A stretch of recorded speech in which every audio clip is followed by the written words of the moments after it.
वाचून बघण्याकरता आज आपल्याला या गॅस सिलेंडरचं बटन दाबून प्रचंड बहुमताने आपल्याला विजय करायचा आहे. आदरणीय सरदार बाळासाहेब आंबेडकरांचे हात आपल्याला आता या ठिकाणी मजबूत करायचे आहेत आणि या मतदारसंघातला जो काही रनिंग आमदार म्हणत आहेत या महाविकास आघाडीतले ते उमेदवार ते तर आपला नायवत नाही, कारण त्या या महाविकास आघाडीमध्ये उमेदवार या आमच्या मतदारसंघातलेच नाही. उमरी, नायगाव आणि धर्माबाद या तिन्ही तालुक्यामधून महाविकास आघाडीला उमेदवार मिळू शकला नाही. याच्यापेक्षा मोठी लोकांची महाविकास आघाडीसाठी कोणती करू शकत नाही. राहण्यापेक्षा या आमच्या आदरणीय राजेश साहेबांचा ज्याने आपल्याला फक्त वेळदारपणे करून प्रचंड मायाकारी जमवलेली आहे.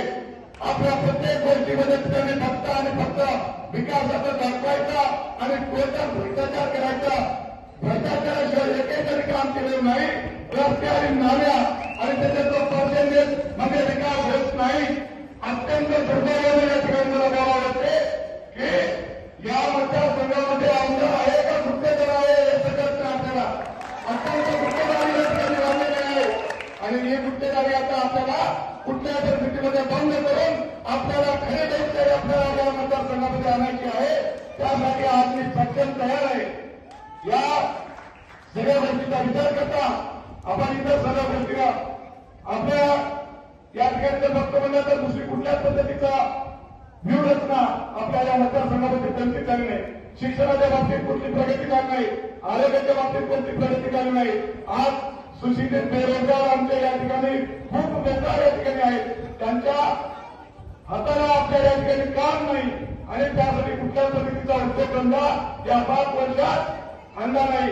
मी तुम्हाला वचन देतो की या उमरी, धर्माबाद आणि नायगाव या तिन्ही ठिकाणी एमआयडीसी किंवा एखादा कारखाना उघडून आमच्या या तरुण मुलांना कामाला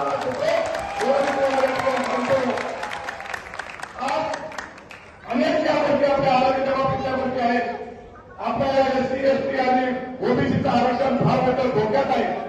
एससी समाजाचा क्रिमिनल आर्ट या ठिकाणी लागू आहे. त्यामुळे क्रिमिनल आर्ट जर आपल्याला लागू झाली आणि ती आता कोर्ट मॅटर आहे, कोर्टात चालू आहे. यासाठी फक्त आणि फक्त सरदार बाळासाहेब आंबेडकर हे 10 जण आपल्यापुढे थांबलेले आहेत. त्यांच्या हाताला यावेळेस आपल्याला मजबूत करायचे आहे. ओबीसीच्या बाबतीत आपल्याला राजकीय आरक्षण गेलेलंच आहे. फायदा आता आपलं शैक्षणिक आरक्षण ते जर आपल्याला टिकायचं असेल तर या महाराष्ट्रात वंचित बहुजन आघाडीचे किमान 50 उमेदवार आपल्याला निवडून आणलं पाहिजे. या नायगाव महाराष्ट्रामध्ये वंचित बहुजन आघाडीचे 40 ते 50 आमदार या ठिकाणी निवडून येत आहेत. अशी पूर्ण इंटेलिजन्स यांची रिपोर्ट आहे आणि त्यात नायगावचा रिपोर्ट सुद्धा आपला आहे. त्यामुळे आता तुम्ही कोणत्याही गोष्टीचा कमी करू नका. एवढी विनंती मी तुम्हाला सर्वांना करतो की आता यावेळेचा आमदार वंचित बहुजन आघाडीचाच झाला पाहिजे. या महाराष्ट्रात या महाराष्ट्रामध्ये विकास देण्याची वेळ यासारखी एवढी वेळ आता दुसऱ्यांना कधी येत नाही. माझ्या बांधवांनो, मी लिंगायत समाज, बौद्ध समाज, मातंग समाज, धनगर समाज, माझ्या मुस्लिम बांधवांना आणि इतर सर्व ओबीसी बांधवांना यांना विनंती करतो की आता कुठल्याही गोष्टीला भूतदापांना बळी न पडता 100% आता ओबीसी कॅन्डिडेटला निवडून द्या आणि सरदार बाळासाहेब आंबेडकर यांचं आपल्या या ठिकाणी हात बळकट करा. असंच मी तुम्हाला सगळ्यांना सांगतो. जनतेसाठी सांगतो, मी एक डॉक्टर आहे. अंतर्भावी सांगितलं आपल्याला ऑपरेशन करायचे आहे. जे जे पुढे आपल्याकडे येतील त्यांचं आपण ऑपरेशन केल्याशिवाय राहत नाही. आणि ऑपरेशन करताना ते मात्र कुठं करायचं ते मला आनंदाने आणि चांगल्या पद्धतीने कळले. त्यामुळे कुठल्या पद्धतीने नाही. या मतदारसंघामध्ये विकासाची गंगा मी भाऊ टाकल्याशिवाय राहत नाही. आज कुठलाच विकास झाला नाही.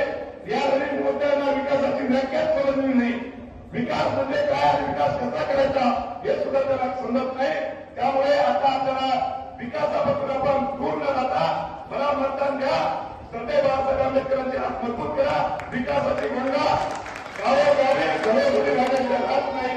एवढं वचन मी तुम्हाला या ठिकाणी देतो. मी एक डॉक्टर आहे, गायनेकॉलॉजिस्ट आहे, स्त्रीरोग तज्ञ आहे.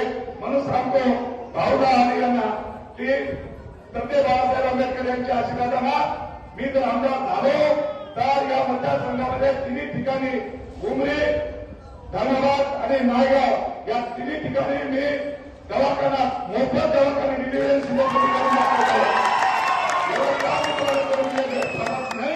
एवढं मी तुम्हाला देतो. ज्या दिवशी माझी उमेदवारी म्हणून या ठिकाणी डिक्लेअर झाली म्हणजे गुरुवारी संध्याकाळी 10 वाजता माझी उमेदवारी डिक्लेअर झाली आणि दुसऱ्या दिवशी सकाळी त्यांना लिंगायत समाज आपल्याला लागला. लिंगायत समाज शुक्रवारी सकाळी आणि शुक्रवारी सकाळी आदरणीय रनिंग आमदार महोदयांनी लिंगायत समाजाचा मेळावा लागला आणि त्या लिंगायत समाजातील भीड महाराजांना बोलत होता. पण एकही महाराजाला नाही. त्या महाराजांचं आणि लिंगायत समाजाचं मी स्वागत करतो की त्यांनी यावेळेस लिंगायत समाजाच्या उमेदवाराच्या पाठीमागे भक्कम मताने आहेत की फार मोठी ताकद आहे. त्यांच्या पायात हाती वाढून घसरून झालेली आहे. त्यामुळे ते येणाऱ्या काळामध्ये कुठलाही अपप्रचार करण्याची दाट शक्यता राहू शकते.